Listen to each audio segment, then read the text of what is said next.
성탄절 아침 우리에게 주신 하나님의 말씀은 누가복음 2장 8절에서 20절까지의 말씀입니다. 한 절씩 교독하겠습니다. 누가복음 2장 8절에서 20절까지의 말씀입니다.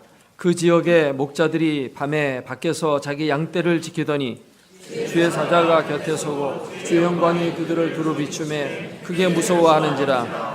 천사가 이르되 무서워하지 말라. 보라, 내가 온 백성에게 미칠 큰 기쁨에 좋은 소식을 너희에게 전하노라. 오늘 다윗의 동네에 너희를 위하여 구주가 나셨으니 곧 그리스도 주시니라. 너희가 가서 강보에 쌓여 그 위에 누워 있는 아기를 보리니 이것이 너희에게 표적이니라 하더니 호련히 수많은 천군이 그 천사들과 함께 하나님을 찬송하여 지극히 높은 곳에서는 하나님께 영광이요 땅에서는 하나님이 기뻐하신 사람들 중에 평화로다 하니라.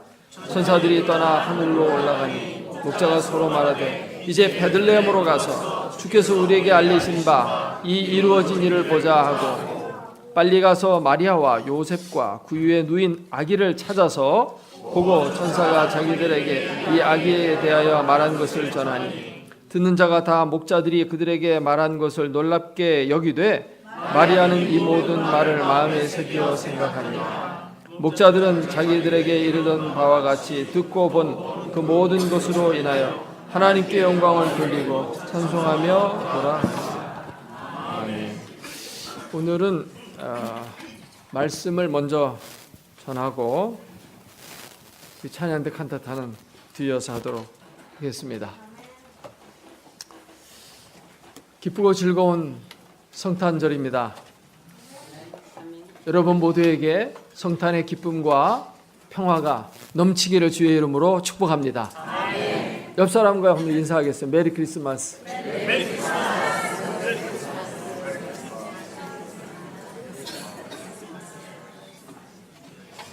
오늘 말씀은 복음이 무엇인지를 우리에게 잘 알려주고 있습니다. 복음이라는 말은 원어로 유앙겔리온이라고 하는데 기쁜 소식이라는 뜻입니다. 로마 시대에 이 유앙겔리온, 복음이라는 것은 크게 두 가지를 가리킬 때 사용되었습니다. 하나는 전쟁에서 승리한 소식을 전하는 것, 이것이 기쁜 소식이었습니다. 또 다른 하나는 왕궁에 왕자가 태어났을 때 기쁜 소식이었습니다. 온 나라 백성들은 왕자의 탄생을 기쁨으로 맞이했던 것입니다. 장차 왕의 뒤를 이어서 그 나라를 통치할 아기가 태어났기 때문에 매우 기쁜 소식이 아닐 수 없습니다. 그런데 성경에서는 이것을 훨씬 뛰어넘는 기쁜 소식입니다. 복음이 얼마나 귀한지 오늘 본문에서는 온 백성에게 미칠 큰 기쁨의 좋은 소식이라고 강조해서 표현하고 있습니다. 이 소식을 전해준 것은 사람이 아니고 하늘에서 온 천사였습니다. 그렇기 때문에 더더욱 귀중한 소식이 아닐 수 없는 거죠. 이 소식이 전해질 때 하늘에서까지 큰 기쁨이 차고 넘쳤습니다. 수많은 천군과 천사들이 기쁨으로 하나님을 찬송하였습니다. 지극히 높은 곳에서는 하나님께 영광이요 땅에서는 하나님이 기뻐하시는 사람들 가운데 평화가 임했다는 찬송을 불렀던 것입니다. 도대체 이 소식이 어떤 소식이기에 그렇게 기쁘고 즐거울까요? 이 소식은 한 아기가 태어났다는 것인데 그 아기는 보통 아기가 아니었습니다. 이 아기는 수천 년 동안 사람들이 기다리고 염원해왔던 메시아였습니다. 하나님의 아들이 육신을 입고 이 땅에 찾아오신 것입니다. 예수님의 나심, 예수 그리스도께서 이 땅에 태어나심, 그것이 바로 복된 소식이었습니다. 왜 예수 그리스도의 오심이 그렇게 큰 기쁨의 소식이 될까요? 예수님께서 탄생하신 것이 얼마나 기쁜 소식이기에 하늘에서도 기뻐하고 땅에서도 기뻐하고 온 세상이 기뻐하는 소식이 될까요? 그것은 바로 예수 그리스도께서 인간에게 가장 큰 선물, 가장 큰 축복을 가져오셨기 때문입니다. 그것은 인생에 정말 풀 수 없는 문제를 예수 그리스도께서 풀어주셨기 때문입니다. 예수님이 해결하신 문제는 무엇입니까? 첫째로는 죄 문제를 해결하셨습니다. 인간의 가장 큰 문제는 죄 문제입니다. 죄 때문에 이 세상의 모든 고통과 슬픔이 찾아오게 되었어요. 아담이 선악과를 따먹고 범죄함으로 말미암아 사람은 에덴 동산에서의 삶에서 쫓겨나게 되고 고통과 아픔의 역사를 살게 된 것입니다. 그런데 예수님께서 오셔서 이 죄 문제를 십자가에서 해결하여 주셨습니다. 그래서 무화과의 이 선악과의 저주가 그리스도 안에서 해결되어지고 온전한 회복이 이루어지게 되었다는 것입니다.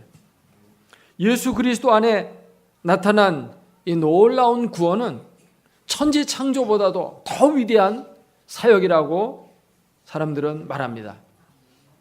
왜냐하면 천지 창조는 하나님의 능력이 나타난 것이지만 이 예수 그리스도의 십자가를 통해서 나타난 구원은 하나님의 놀라운 사랑이 나타난 것이기 때문입니다. 사랑은 능력보다 더 위대한 것이죠. 전능하신 하나님이 천지 만물 창조하는 것은 쉽게 만들 수 있어요. 성경에 보면 6일 동안에 다 만들었다고 되어 있어요. 그러나 인류를 구속하기 위해서는 수천 년의 세월이 흘러야만 가능했던 것이죠. 예수님이 이 땅에 오셔서 하신 일은 죽음을 제거하고 영원한 생명을 가져다 주신 일입니다. 예수님은 죽음으로써 죽음을 이기셨습니다. 부활하심으로 영원한 생명을 우리에게 가져다 주셨습니다. 누구든지 예수 그리스도 안에 있으면 영원한 생명을 얻게 되어집니다.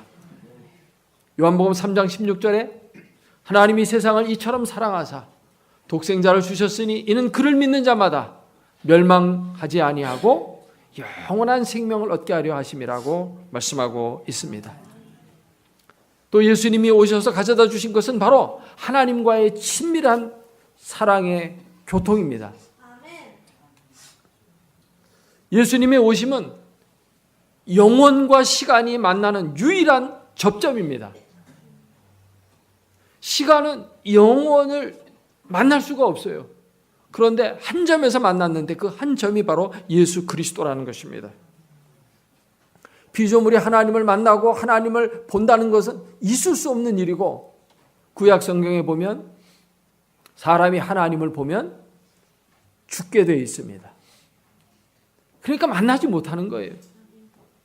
그런데 하나님이 우리에게 찾아오셔서 우리를 만나 주셨습니다. 근데 어떤 모습으로 오셨어요? 아기의 모습으로 오셨다는 것입니다. 이게 참 놀라운 거예요. 우리는 아기를 이렇게 보면 어떤 아기든지 다 그래요. 신생아가 태어나면 이렇게 꼭 가서 저는 신방 가서 이렇게 아기를 보는데요. 정말 아기가 얼마나 그렇게 다들 아름다운지 예쁘고 귀엽고 그냥 안아주고 싶은 그런 마음이 누구나 다 들잖아요. 하나님이 그런 모습으로 오셨다는 건 뭡니까? 누구든지 내게 와서 나를 보고 기뻐하고 즐거워하고 나를 안고 나를 품고 만지고 그렇게 하라는 거예요. 그렇게 친밀한 모습으로 하나님이 우리에게 찾아오셨어요. 감히 그 얼굴도 함부로 볼 수가 없었는데 보면 죽었는데 이제는 뭐 만지고 같이 교제할 수 있는 그런 모습으로 하나님이 찾아오셨잖아요. 이것이 바로 하나님의 친밀함입니다. 예수 그리스도 안에서 이것이 왔어요. 그러니까 기쁜 소식이에요. 마지막으로 예수님은 사람들에게 참 평화와 행복을 가져다 주셨습니다. 예수님은 평강의 왕으로 이 땅에 오셨고요. 요한복음 10장 10절 말씀을 보면 내가 온 것은 양으로 생명을 얻게 하고 더 풍성히 얻게 하려는 것이라고 했는데, 이 풍성히 얻는 삶, 이 풍성한 삶이라는 것은 요즘 말로 말하면 행복한 삶을 말하는 것입니다. 예수님은 우리에게 진정한 행복을 가져다 주셨습니다. 그렇기 때문에 예수님의 오심은 복음 중에 복음이요, 온 백성에게 미칠 큰 기쁨의 좋은 소식이 되는 것입니다. 근데 이 복음이 누구에게 가장 기쁜 소식일까요? 오늘 말씀을 보니까 이 소식이 목자들에게 제일 먼저 나타났다고 되어 있어요. 이 목자들은 누굽니까? 목자들은 당시에 가난한 사람들을 대표하는 직종에 속해 있는 사람들입니다. 이 목자들은 남들이 다 집에서 잠을 자는데 밖에서 밤에 잠을 자지 못하고 그 양떼를 지키고 있는 사람들이에요. 그러니까 요즘으로 말하면 3D 직종의 하나라고 볼 수 있는, 그렇게 사람들이 싫어하는, 그래서 천한 사람들이나 하는 일, 그게 바로 목자였거든요. 근데 목자들에게 이 복음의 소식이 나타났다는 것입니다. 그것은 바로 이 세상에서 버림받고 소외되고 병들고 가난한 사람들에게 기쁜 소식으로 이 복음이 주어졌다는 것입니다. 이 땅에서 평안하고 잘 먹고 잘 살고 부귀영화를 누리는 사람들에게는 예수 그리스도의 오심이 별로 달갑지 않을 수 있어요. 오히려 예수님이 오는 걸 아주 꺼려하고 어떻게든 예수님을 배척하려고 하고 마지막에 예수님을 죽여버리기까지 하잖아요. 이 땅에서 정말 버림받은 자들, 가난한 자들은 소망을 하늘에 두고 살아갑니다.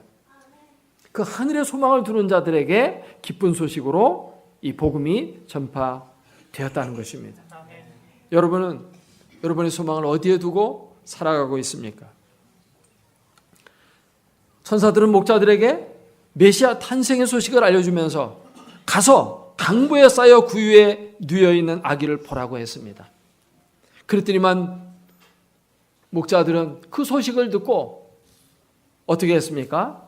오늘 말씀해 보니까 빨리 가서 마리아와 요셉과 구유에 누인 아기를 찾아가지고 그에게 경배했다고 말하고 있습니다. 천사들이 빨리 가서 그 메시아를 만나라고 하니까 그들은 빨리 갔어요. 이것은 당시 예루살렘의 정치 지도자, 종교 지도자들과는 전혀 다른 모습입니다. 그들은 메시아 탄생이 어디에서 이루어지는지를 알고 있었고, 동방박사들이 와서 메시아가 지금 태어났는데 어디서 태어나냐고 물어봤어요. 그랬더니 유대 땅 베들레헴이라고 가르쳐 주었어요. 그렇게 가르쳐 주기까지 했지만 그들은 가지 않았어요. 알고 있어도 가지 않았다는 것입니다. 하나님의 뜻을 알고 하나님의 말씀을 깨닫고 하는 자리에서 저들은 멈추고 말았지만 목자들은 그것을 그대로 순종해서 빨리 가라니까 갔어요. 사실 천사는 그냥 가서라고 말했지만 이 목자들은 빨리 갔다고 되어 있어요. 근데 지식적으로 성경을 많이 알고 있는 사람은 메시아가 왔는데도 가보지도 않아요. 여러분 성경 말씀을 많이 알고 있고만 있습니까? 아니면 그 말씀을 아는 만큼 실천하고 있습니까? 하나님의 말씀은 지식으로 가지라고 주신 말씀이 아니라 그 말씀대로 행하라고 주신 말씀인 줄로 믿습니다. 이 아기 예수를 만난 다음에 목자들의 삶은 어떻게 변했습니까? 오늘 말씀해 보니까 하나님께 영광을 돌리고 찬송을 올렸다고 말하고 있습니다. 그들은 기쁨과 행복으로 가득 차게 되었습니다. 예수 그리스도를 만난 사람은 이렇게 하나님께 영광을 돌리는 삶, 주님을 찬송하는 삶으로 삶이 바뀌어지게 되어 있습니다. 여러분은 예수 그리스도를 만났습니까? 만났으면 하나님께 영광을 돌리고 하나님을 찬양하는 삶을 살고 있습니까? 이 목자는 너무 기뻤어요. 그래서 기뻐 뛰며 춤을 추며 주님을 찬송했다는 것입니다. 예수님을 믿으면 이렇게 얼굴 표정이 달라져야 됩니다. 희색이 만면해져야 돼요. 기쁨과 감사로 충만해져야 됩니다. 그런 표정, 그런 삶이 여러분들에게 이 크리스마스에 특별히 더 풍성하게 나타나서 모두가 함께 기뻐하고 즐거워하는 복된 성찬절 되기를 주의 이름으로 축원합니다. 같이 한번 기도하고 찬양을 듣도록 하겠습니다. 우리 같이 이 시간 정말 주님께 감사와 찬송 올려드리는 기도를 통성으로 드리도록 하겠습니다.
예수님이 오시기 전 세상은 흑암 속에 잠겨 있었습니다.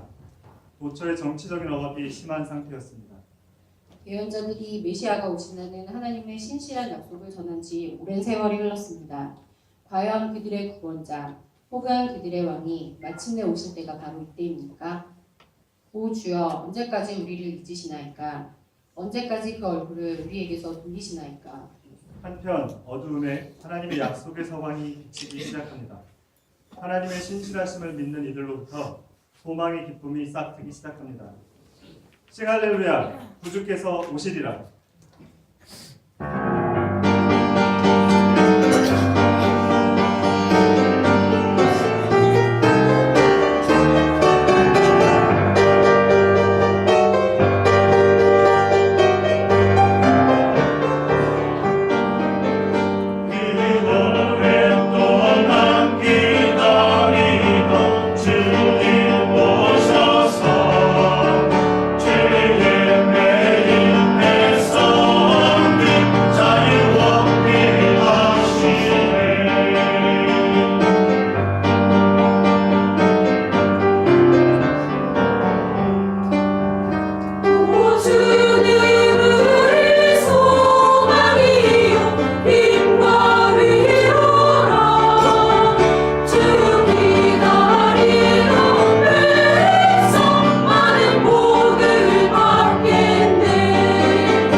그리고 그분은 우리에게 오셨습니다.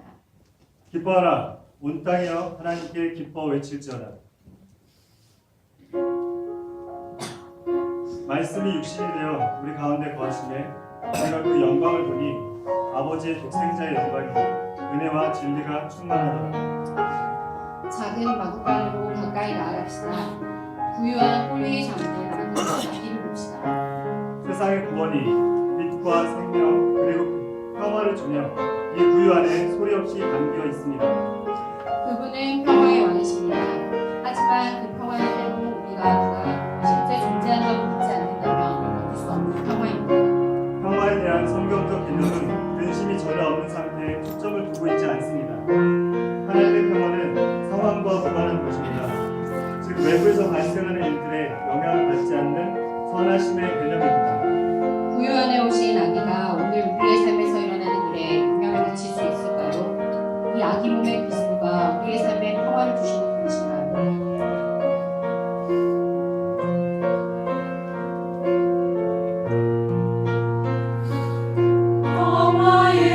평화의 예수님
놀랍고도 놀라운 일입니다. 구주께서 우리를 위해 태어나셨습니다. 이제와 또 영원히 평화의 왕이 계시니 그 이름은 바로 예수님입니다. 우리 구주를 노래하며 송축합시다. 우리 찬양의 목소리를 높입시다. 노래하고 외칩니다. 임마누엘, 하나님께서 우리와 함께 하십니다. 아멘.